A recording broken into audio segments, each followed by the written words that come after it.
Hello, folks, and welcome to Kudlow. I'm David Asman, in for Larry Kudlow.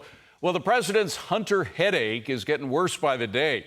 New documents released by the National Archives show that Hunter Biden's investment firm traded more than 1,000 emails and other messages with Joe Biden's office during Joe Biden's time as vice president. Hundreds still remain hidden after the White House has cited executive privilege, claiming their release would, quote, disclose confidential advice between the president and his advisors. Well, yeah, that's why they want them. This comes after reports the president may have used pseudonyms in more than 5,000 emails and other documents when he was vice president.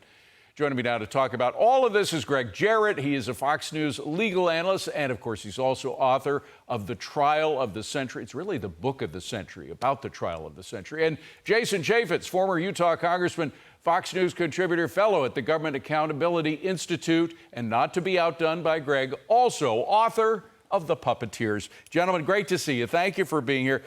So, Gregg, first, the obvious question. Why would Vice President Biden use fake names on thousands of messages with his son? And another question, is it legal to do so?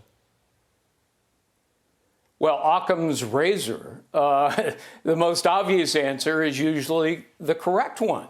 You know, David, if somebody has nothing to hide, they don't hide their communications. But people who do engage in improper, if not illegal activities, well, you know, they often cloak them in the shroud of darkness. They seek to obscure their illicit behavior. Hunter was being copied on his dad's secretive emails that dealt with Ukraine, where the son was pocketing $1 million a year, an astounding sum of money. And some of the shared communications were with then-President Poroshenko, who, of course, Joe pressured to fire the prosecutor who was investigating Hunter Biden and his company Burisma. So, you know, these alias emails only solidify Joe's involvement in his son's schemes. But at the same time, he appears to be violating the Federal Records Act by trying to mask government communications so that they're concealed from the public. Right. And that leads me to the former chairman of the committee that is going to be investigating all of this, the Oversight Committee, and that is in the midst of the investigation. Jason, since the Federal Records Act forbids the use of pseudonyms in messages using government equipment, that is the proviso, and one might assume that some of these texts and messages were used while he was officiating as vice president. Is the Oversight Committee going to demand them as part of an impeachment inquiry? They should absolutely demand them. Look, the use of the pseudonyms is used to bypass the Federal Records Act, to avoid scrutiny from a Freedom of Information Act. They're used to disguise who is actually involved and engaged in these communications. Not only is that nefarious in its intent, it shows that they really, truly want to hide something. But we went from Joe Biden saying that he never had a discussion to now Joe Biden having full and complete access of the White House and the vice president's office to Hunter Biden and all of his business associates. And that was what they were selling, was the access. And to have literally 1,000 plus emails, that's the allegation, and communication, and the interaction of being able to get clients into the White House, get pictures, meet people. The number of times Hunter Biden's business partners have actually met with officials in the White House, meeting with John Kerry, the Secretary of State. I mean, it is so over the top and unbelievable. And it's just amazing to me that every news organization in the country isn't writing about this, because what other evidence did they need? Well, and Gregg, I don't want to get too much into weeds, but the fact is that the Federal Records Act does forbid the use of pseudonyms that mask identities if you're using a government device. I mean, there is a possible violation of the law in what Joe Biden did as vice president. Oh, absolutely. On the very first day, top government officials receive a tutorial. And part of it, and that includes cabinet members, the vice president, part of it is that for your government communications, official business, you must always and exclusively use the government server, which is secure, and you're supposed to use your assigned secured email address. You, in fact, have to sign a document that says, if I don't follow these rules, I recognize that I can be prosecuted for it. So, it's not enough for Joe Biden to say, hey, gee, golly whiz, I didn't know. Right. He signed a document saying he knew. But he went through the instructions on what to do. And one of them was, you can't use an alias or pseudonym. Right. Go ahead, Jace. And David, I want to also add here, Greg's 100% right. It also includes all of the staff. It's not just a one-way direction. If they're sending something to somebody and they know it's an alias, they are party to the breaking of the law there. So everybody else that is copied on this, that is a government official paid by the taxpayers, that is a participant in this scheme, is also subject to the law. And that is what needs to be uncovered by the Oversight Committee, the Judiciary Committee, and also should be prosecuted. Well, Greg, we do have specifics on, because of the great reporting of John Solomon, by the way, who you just wrote a piece about. He's done incredible reporting, finding out that when Vice President Biden essentially fired that Ukrainian prosecutor who was looking into his son's business, he was overruling the advice of a task force of the DOJ, Department of Justice, of Treasury, and of the State Department that sort of vouched for the person that he was firing. So by what authority and by what evidence did he override the experts who came to the opposite conclusion about this prosecutor?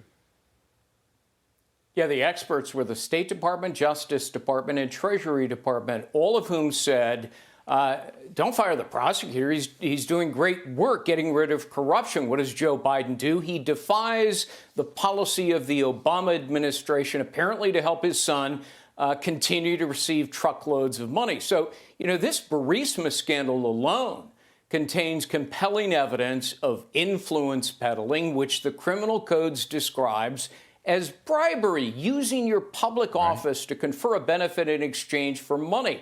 Burisma got a benefit from Joe, a probe that suddenly vanished. His son continued to receive the payola from Burisma. And so when journalists, David, claim that influence peddling isn't illegal, that's bunk. It's defined as bribery. Jason, and yet, despite what Greg just said about bribery and the evidence that is leading to that conclusion about everything we have, here's what Jake Tapper and a Republican congressman, Congressman Buck, by the way, said the other day about the whole investigation and whether or not there was any evidence or not. Roll tape. Obviously, we're not at the point where we're ready to offer evidence of impeachment, but rather just to start an inquiry into whether impeachment is appropriate. Yeah, I'm still not quite sure what crime Joe Biden is to have committed. Not sure of what crime? I mean, it is pretty. He's been asleep. Jake has been asleep for the past couple of months because bribery is the name of the crime. It's not only a crime in federal statutes, it's a crime in the Constitution. Yeah, James Comer could certainly lay that out. We could lay that right out here on Kudlow, as they have. I mean, on you watch Hannity or Kudlow or these shows that cover these stories, Jake needs to actually have, a degree of intellectual curiosity, because the evidence. What else do you need? You have emails, you have photos, you have text messages, you have Secret Service logs, you have money bank records, telephone records. You have the White House now producing more documents and admitting that they have documents they won't show to the committee. What else would be on your checklist to go out there to get, especially when you have the flow of money going into the Biden family business? When I hear the phrase that he would suggest that. When I hear the phrase lack of evidence, I just want, my head is going to explode next time I hear that. Finally, Greg, I just want to talk about new questions about the DOJ and their interference with the investigations in Hunter over the 5-year period. Of course, Mr. Weiss was the U.S. attorney. Now he's a special prosecutor, special investigator. Let me just play what Merrick Garland said on August 11th about his so-called independence. Roll that tape. Mr. Weiss has the authority he needs to conduct a thorough investigation and to continue to take the steps he deems appropriate independently, based only on the facts and the law. The appointment of Mr. Weiss reinforces for the American people the department's commitment to both independence and accountability in particularly sensitive matters. Well, Greg, we now have emails that show that the Department of Justice was actually writing answers for Mr. Weiss that he was getting from Congress. I mean, there's just one after the other example of interference from the DOJ.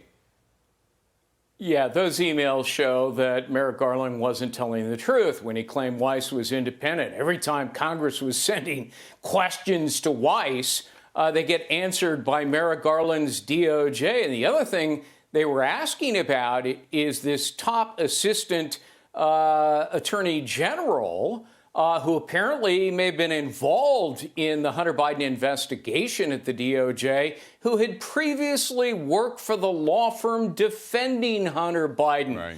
And then he eventually leaves the DOJ, rejoins the very same firm defending Hunter Biden. So, conflict of interest, was he recused? They won't really say. But it's very suspicious that the fix was in at the DOJ. Jason, they're giving me a wrap. They started giving me a wrap 2 minutes ago, but very, very quick answer on this one. When will we hear about an impeachment inquiry? How soon? Right after Labor Day, the House convenes. That's when they need to bring it up. And by the way, 2,500 pages of documents in a FOIA request, communication between David Weiss and the Department of Justice. Can't tell me that they weren't coordinating. Jason, Greg, great to see you both.